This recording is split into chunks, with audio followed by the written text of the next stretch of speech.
বিরিয়ানির গন্ধ পেলেই খিদেটা যেন আচমকায় বেড়ে যায়। ভরপেট খাওয়ার পরেও পছন্দের আইসক্রিম চোখের সামনে এলে জিভে জল চলে আসে। প্রিয় খাবারের ছবি দেখেও অনেকের খাওয়ার ইচ্ছে জেগে ওঠে। এমন অভিজ্ঞতা খুবই স্বাভাবিক। তবে এর নেপথ্যে শুধু খিদে নয়, বরং মস্তিষ্ক ও পাচনতন্ত্রের মধ্যে থাকা বিশেষ এক যোগাযোগ কাজ করে। গবেষণায় এই প্রক্রিয়াকে বলা হয় সেফালিক ফেজ অফ ডাইজেশন, অর্থাৎ খাবার মুখে তোলার পরে যে শুধু হজমের প্রস্তুতি শুরু হয় তা নয়। খাবার দেখা, তার গন্ধ পাওয়া কিংবা সেই খাবারটি নিয়ে মনে মনে ভাবার সময় থেকেই শরীর পাচনের জন্য প্রস্তুত হতে শুরু করে। পছন্দের খাবার দেখলে বা তার গন্ধ নাকে এলে চোখ, নাক এবং স্মৃতির মাধ্যমে সেই অনুভূতি মস্তিষ্কে পৌঁছায়। মস্তিষ্ক তখন ধরে নেয় খুব শীঘ্রই সেই খাবার খাওয়া হবে। ফলে আগে থেকেই শরীরকে খাবার হজমের জন্য প্রস্তুত করার কাজ শুরু হয়ে যায়। মস্তিষ্ক থেকে লালা গ্রন্থির কাছে বিশেষ সংকেত পৌঁছয় এবং লালা নিঃসরণ বাড়তে শুরু করে। তাই প্রিয় খাবারের গন্ধ পেলেই মুখে জল চলে আসে। শুধু লালা গ্রন্থিই নয়, এই প্রক্রিয়ায় শরীরের হরমোনেরও ভূমিকা রয়েছে। পছন্দের খাবারের গন্ধ পাওয়া বা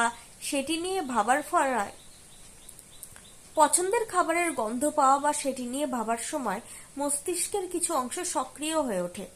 ফলে পেট ভরা থাকলেও আবার খিদে পাওয়ার মতো অনুভূতি তৈরি হতে পারে। সেই খাবারটি খাওয়ার ইচ্ছাও বেড়ে যায়। এই ক্ষেত্রে ঘ্রাণতন্ত্র বা অলফ্যাক্টরি সিস্টেমের গুরুত্বপূর্ণ ভূমিকা রয়েছে।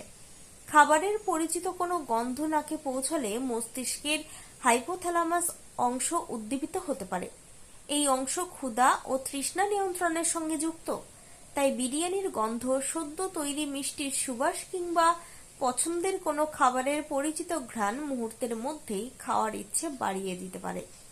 প্রিয় খাবারের গন্ধ শুধু খিদে বাড়ায় না, মনের ওপরেও প্রভাব ফেলতে পারে। নির্দিষ্ট খাবারের সুবাস মস্তিষ্কে সেরোটোনিন ও ডোপামিনের মতো রাসায়নিকের ক্ষরণে প্রভাব ফেলতে পারে। ফলে পছন্দের খাবার দেখলে বা গন্ধ পেলে মনও ভালো হয়ে যায় এবং সেই খাবার খাওয়ার আকাঙ্ক্ষাও আরো বাড়তে পারে। তবে মস্তিষ্ক সব খাবারের ক্ষেত্রে একই প্রতিক্রিয়া দেখায় না। পচা, বাসি বা দুর্গন্ধযুক্ত খাবারের গন্ধ পেলে শরীর বরং তার বিপরীত প্রতিক্রিয়া দেখায়। অরুচি, গা গোলানো কিংবা বমিভাব তৈরি হতে পারে। আসলে এই প্রতিক্রিয়াও শরীরের একটি প্রতিরক্ষামূলক ব্যবস্থা, যা সম্ভাব্য ক্ষতিকর খাবার থেকে দূরে রাখতে সাহায্য করে। কোনো নির্দিষ্ট খাবার খেয়ে অতীতে অসুস্থ হওয়ার অভিজ্ঞতা থাকলেও এমন প্রতিক্রিয়া দেখা দিতে পারে। পরে এই খাবারের গন্ধ পেলেই মস্তিষ্ক আগের অভিজ্ঞতার কথা মনে করে সতর্ক হয়ে যায়। ফলে খাবারটি দেখলেই বা গন্ধ পেলেই অরুচি কিংবা বমি ভাব তৈরি হতে পারে। অর্থাৎ পছন্দের খাবার দেখলে জিভে জল আসা বা খিদে বেড়ে যাওয়ার ঘটনা নিছক কাকতালীয় নয়।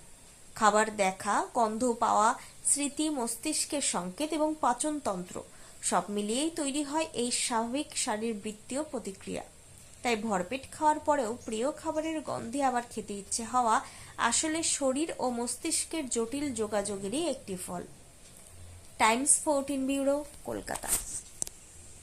আরো নিত্য নতুন ভিডিও পেতে এবং তথ্য জানতে আমাদের ফেসবুক পেজকে লাইক ও ফলো করে রাখুন। সেই সঙ্গে টাইমস 14 বাংলার ইউটিউব চ্যানেলকে সাবস্ক্রাইব করতে ভুলবেন না।